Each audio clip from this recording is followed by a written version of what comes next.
On the news, President Buhari launches maritime assets in Lagos.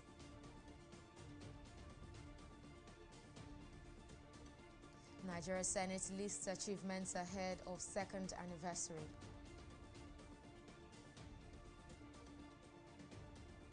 And reps asked CBN to halt further devaluation of the naira.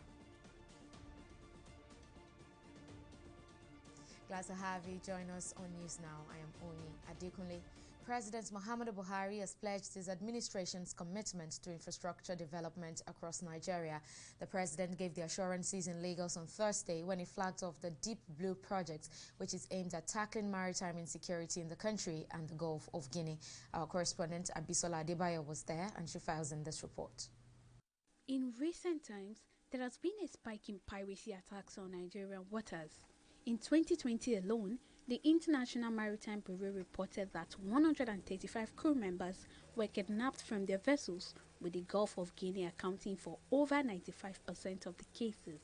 To put an end to these events, the federal government, through the Nigerian Maritime Administration and Safety Agency (NIMASA), has decided to acquire land, sea and air assets to comprehensively tackle maritime security threats. This project is not that of a military, neither is it NIMASA's project. This is about Nigeria's ability to secure its future by exercising sovereignty over its territorial waters, protect maritime trade in the Gulf of Guinea, and position the country for the post-oil economy. The Deep Blue project comprises of 4 key components: the marine assets, the aerial assets, the land assets, and the Command and Control Communication Information Center, otherwise called C4I. The agency, realizing the fact that the essence of reactive measures to address the issue of maritime insecurity, we have put so many issues in place and efforts. We immediately established the Maritime Intelligence Unit in order to reset our program and approach towards understanding and profiling the behavioral pattern of young people who engage in sea crimes and piracy. This becomes for us more proactive approach to the problem of maritime insecurity. Flagging off the new assets, President Muhammadu Buhari expressed confidence that the project would provide robust maritime security architecture. He says the assemblage of the new asset comes at a critical time for the region. The flag off of the Deep Blue project marks an important milestone in this regard and in our collective efforts to tackle security challenges in the form of piracy and maritime crimes in Nigeria and the Gulf of Guinea. It is also a demonstration of government's strong commitment to ensuring security. This intervention, no doubt, will facilitate a conducive environment for the maritime sector to thrive and contribute to the diversification of the Nigerian economy. The presidency, in company of some ministers and Southwest governors, then proceeded to examine the special mission helicopters, vessels, and interceptor boats. It should also be noted that this effort, in particular, is geared towards a steadily diminishing the space of piracy and the nefarious activities in the economic zone. I am sure that this bold step taken by the Minister of Transportation will mark the end of insecurity and other unwholesome operations in the Nigerian maritime domain. At this juncture, I would like to stress the need for careful use of these project equipment and their continuous maintenance. It is imperative to note that critical assets such as these we have just handled with absolute care, should be handled with absolute care and promptly be maintained to prevent gap in its utilization. The Deep Blue Sea project is worth $194 million and it is expected to bring the country to a new level of national security and better domain awareness using the latest technology. Abisola Adebayo, TV360, Lagos. Away from maritime security now to legislative matters, the 9th National Assembly has been reeling out some of its achievements in the last 2 years. At a special session to mark the 2nd anniversary of the 9th Senate, Senate President Ahmed Lawan listed some of the successful legislative activities. More in this next report. On June 11, 2019, Ahmed Lawan and Femi Gbajabiamila emerged presiding officers of the 9th National Assembly. Soon after its inauguration, the 9th Senate rolled out its legislative agenda, top of which was to return Nigeria to the January-December budget cycle and approve legislations that will benefit the Nigerian people. 2 years down the line, Senate President Ahmed Lawan gives a summary of how far it has gone in achieving its goals. The Senate passed hundreds of bills, legislations including confirmation of appointments for executive arm of government. About 742 bills were introduced during the 2 sessions of the Assembly, of which 58 have been passed.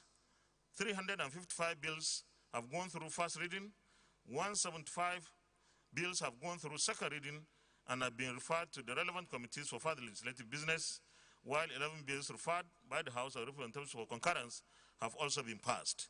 The bills cut across all the sectors and touch on most areas of needs in the lives of our citizens. In terms of lawmaking, notwithstanding the challenge of COVID-19, which of course stopped our proceedings and locked down the entire world for the most part of 2020, we have been able to our credit come up with credible legislation that has supported good governance. One of these is the deep offshore and profit sharing contract, which has expanded the vista of revenue generation in the area of oil and gas sector. We have also been able to reverse the ungodly trend of having staccato system of budget cycle by ensuring that we refer back to January-December budget cycle. And of course, we have promptly also passed Finance Act to support revenue generation and also fiscal policies of the government. Lawan also promised that the Petroleum Industry Bill will be passed before the end of June, after about 20 years of failed attempts. He also noted that the upper chamber would commit itself to passing the Electoral Reform Bill before the annual summer recess. On the PIB, we promised to break the jinx on the Petroleum Industry Bill, and we are on the verge of doing this by finally passing the bill sometimes this month of June, something that has defied passage for over 20 years.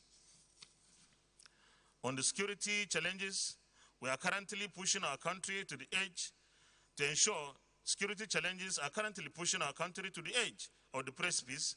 Insurgency, banditry, kidnapping, and attacks on public facilities are occurring daily in many parts of the country, with our security forces stretched almost to their elastic limit. To address the emergency, we passed several resolutions as part of our legislative interventions and kept engaging with the executive in order to achieve the desired outcome. The upper chamber has adjourned legislative activities for 2 weeks, and lawmakers are expected to resume on June 22nd, 2021. Meanwhile, President Buhari has felicitated with the leadership and members of the 9th National Assembly on their 2nd anniversary, extolling the sense of duty and diligence in handling issues related to the development of Nigeria.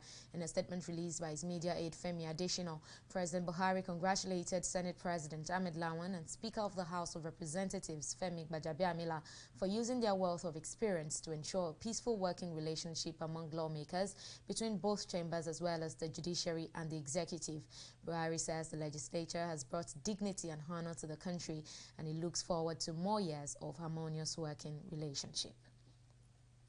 And the House of Representatives has described the current appointment of a sole administrator for the Niger Delta Development Commission, NDDC, as illegal, asking the federal government to properly constitute a board for the zonal body.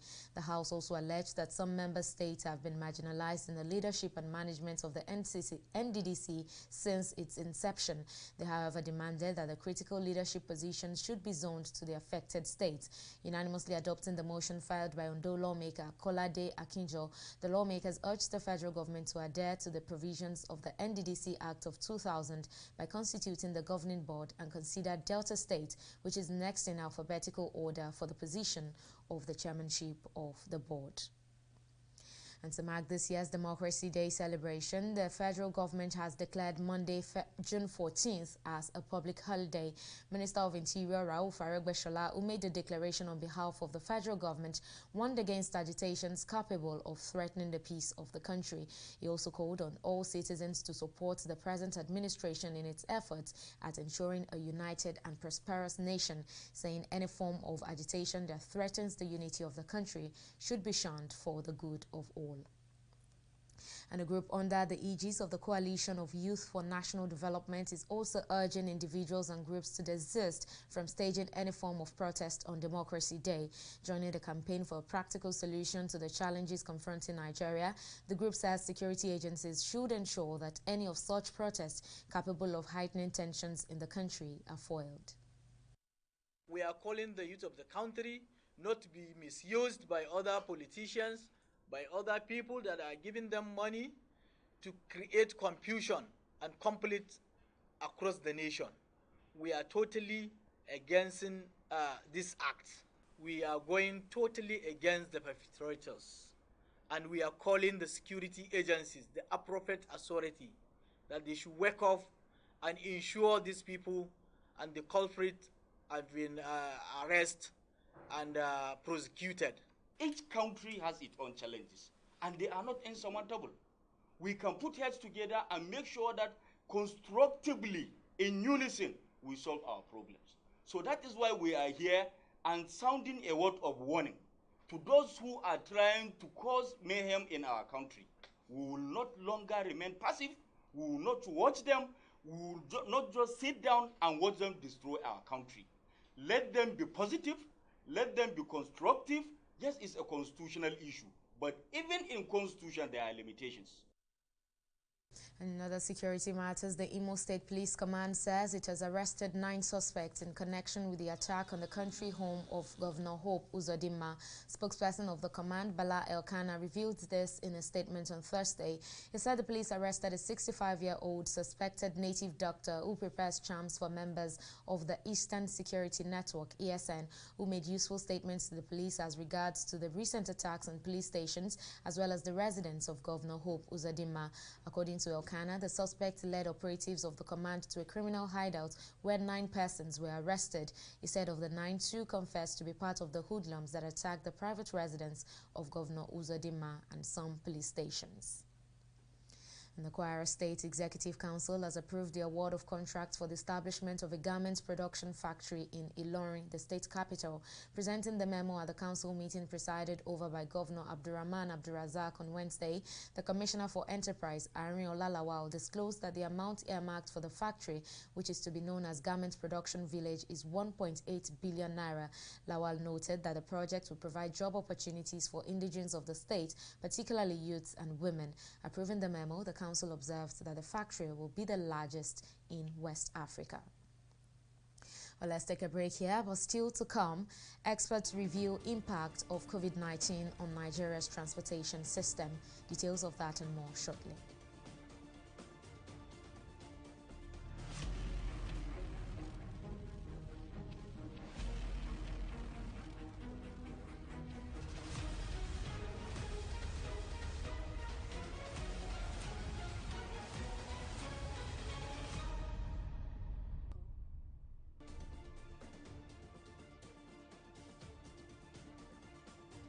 Thank you for staying with us on News Now. Here is a quick reminder of some of our top stories tonight. President Muhammadu Buhari has flagged off the Deep Blue project of the Nigerian Maritime Administration and Safety Agency, NIMASA. This project aims to prevent illegal activities in the Nigerian Exclusive Economic Zone, enforce maritime regulations, and prevent illegal activities on regional waters. We also told you that to mark this year's Democracy Day celebration, the federal government has declared Monday, 14th June, as a public holiday. Minister of Interior Rauf Aregbesola, who made the declaration on behalf of the federal government, warned against agitations capable of threatening the peace of the country. And in case you missed any of our news bulletin or for more updates, do log on to our website on www.tv360nigeria.com. You can also follow us on our social media platforms on Twitter, Instagram, YouTube, and Google Plus at TV360 Nigeria. On Facebook, we're at TV360 Online.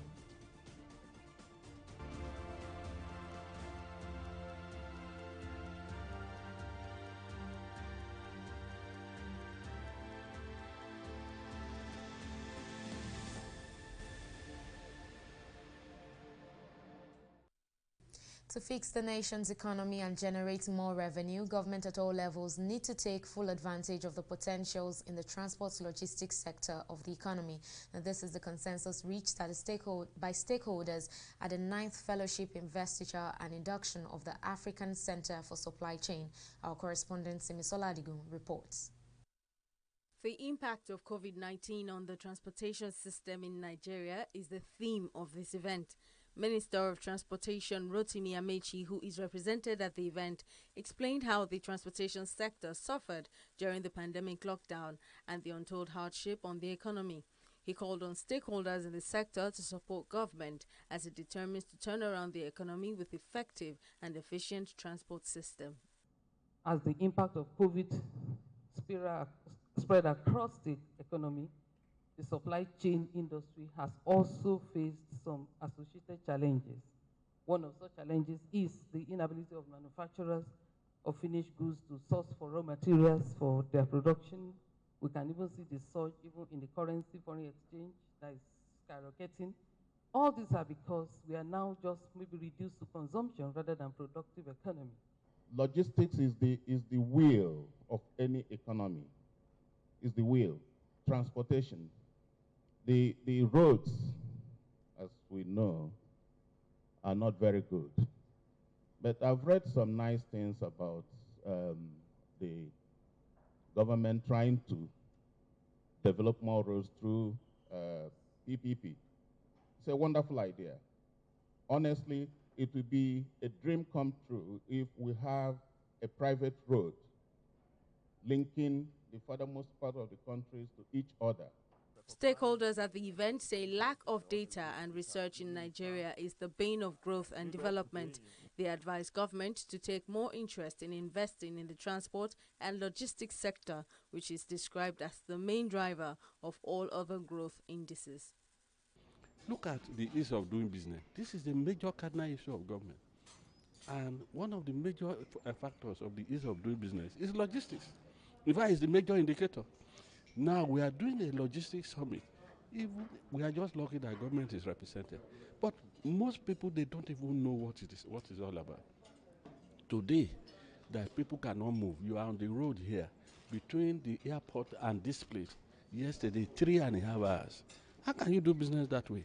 Logistics is all about movement, goods and services. How do you move them to the place where they're needed? How do you move them to the consumer? That process is logistics. And if you realize that as an industry, without logistics in any industry, no matter what it is you're selling, if you can't move it, you can't sell it. So logistics is incredibly important, and I think it's very important that the government starts to pay more attention. Most of the time, the people do not need government intervention in their life.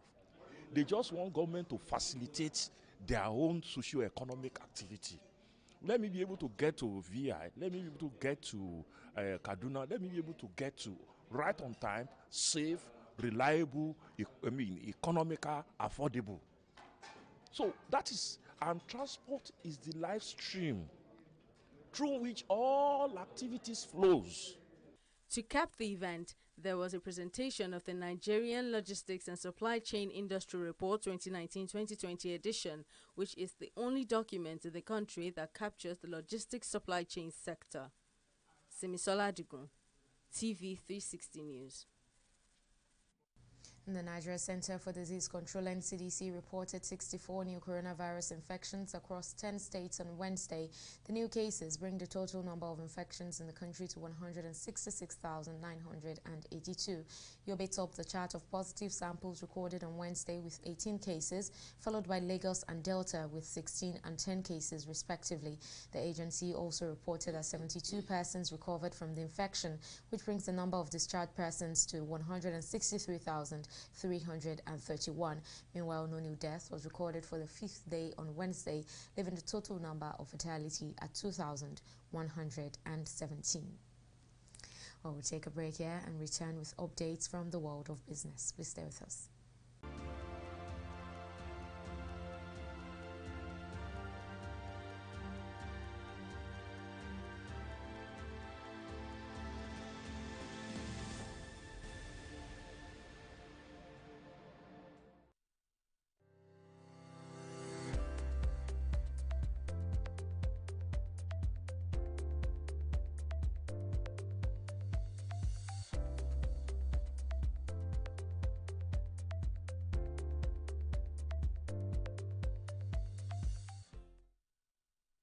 Welcome back. Let's now join Bisola Adebayo for the latest in the world of business. Bisola, what's the House of Representatives saying about the devaluation of Naira?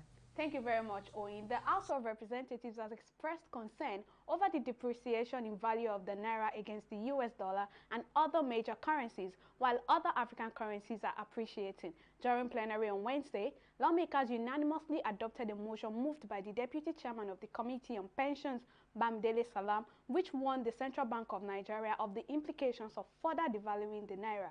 The House therefore directed the CBN to put in place a policy that would check the further devaluation of the Naira and also asked its Committee on Banking and Currency to investigate the trend, ensure compliance by the CBN, and report to the House in 2 weeks.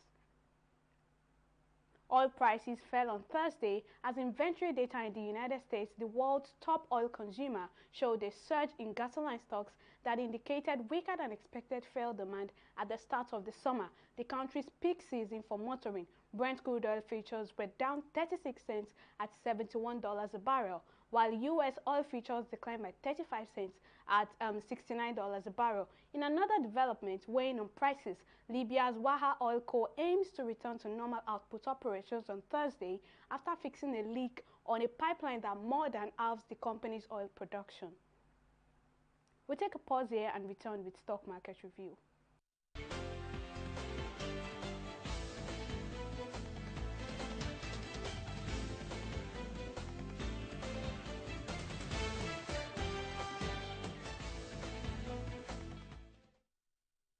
The bulls maintained dominance on the floor of the Nigerian stock market today as the all-share index increased by 0.10% to close at 39,210 basis points. After increasing by 27 billion naira today, market capitalization stood at 20.437 trillion naira. Moving on, the market upturn was driven by price appreciation in large and medium capitalized stocks, among which are Link Assurance and PZ Cousins. And today, they had a combined gain of 45 kobo. On the flip side, that's our losers list of today. CWG since last week has been on this list. The CWG from the ICT sector and Regalins from the financial services sector led our losers list today. They recorded a combined 19 kobo loss. Market summary, however, it sees a total volume of 158 million units of shares valued at over 2 billion naira, exchanging hands in 3,330 deals. On the foreign scene, that are FTSE, Dow Jones, and the Nikkei. Today they are in the positive territory, unlike yesterday when they were all in the negative territory. Today the FTSE closed in the positive, aided by the outperformance in the telecom sector. It recorded a 0.10% increase. The Dow Jones also rallied today as Treasury yields flattened after a hotter than expected inflation report.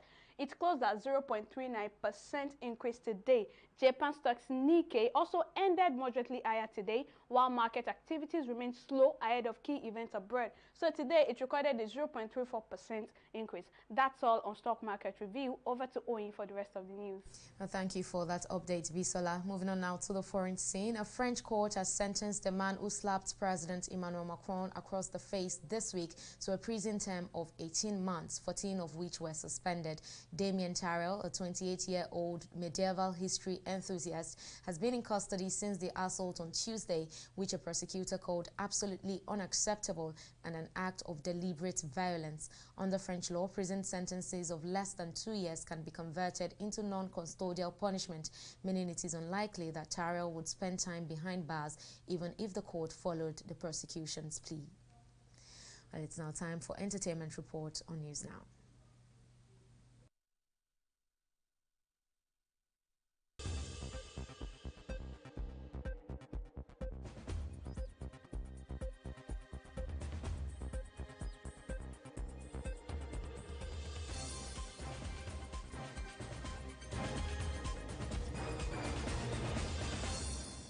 Grammy Award-winning singer Burna Boy has finally received his award plaque for the first time since he was announced as a winner. The twice-as-tall singer took to his Instagram page with pictures and a video showing the jubilation in his house.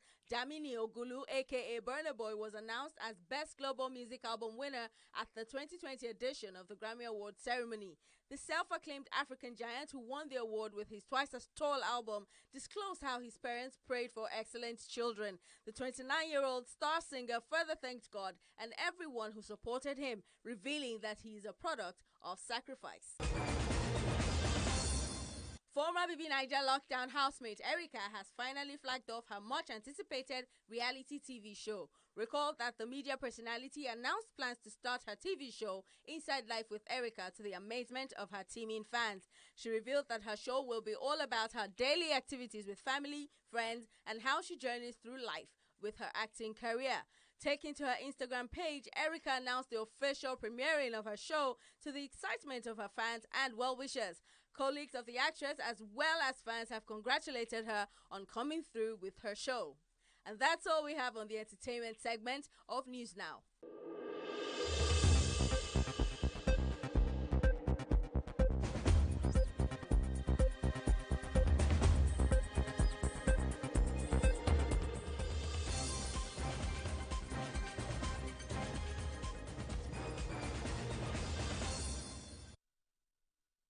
The United Nations Rescue Services has identified football as a major tool for peace and unity. The group has joined forces with the Association of Local Governments of Nigeria and the Actors Guild of Nigeria to sponsor a football tournament with the aim of fostering national reconciliation and development. Speaking at a press conference in Abuja, the global chairman of UN Rescue Services, Steve Midala, says the event is one among others slated for 1st to 3rd of July this year.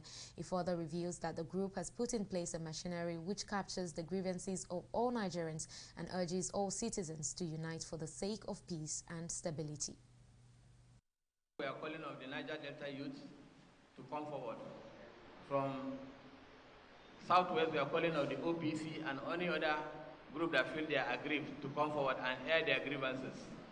In fact, we are calling on the Boko Haram from the northeast, where I come from. I hail from Gorkida in Adamawa State, and the insurgents have vandalized my hometown. More than 20 to 30 villages around my hometown have been touched. This is an opportunity for you to come and air your views. If you are afraid to come physically, we are asking you to come through the social media. You can do a recording on Zoom. You can do a recording and send to our website, and you shall be given hearing. We are calling on all factions, all aggrieved members of the society to sheath their sword and come forward. Let's talk about Nigeria. Our idea is at the end of the 6-month exercise, all the parties that have tabled their grievances or their concerns, we shall raise a communique and hand over to all the 3 arms of government, from federal government, the presidency, the legislature, and of course the judiciary. I've never seen where they are playing football in Nigeria and they'll be killing each other. You know, nobody kills, nobody maims, nobody attacks while football is going on. So it's a worldly acceptable platform for peace and national unity. Against this backdrop, we felt that using sports, using football, we can bring the youth together and see how we can reorientate their mindset that we don't need to kill ourselves. We don't need to destroy ourselves. We need to campaign for peace. Well, that's it on our bulletin. Thank you for watching. I am Oyi Adekunle. Bye for now.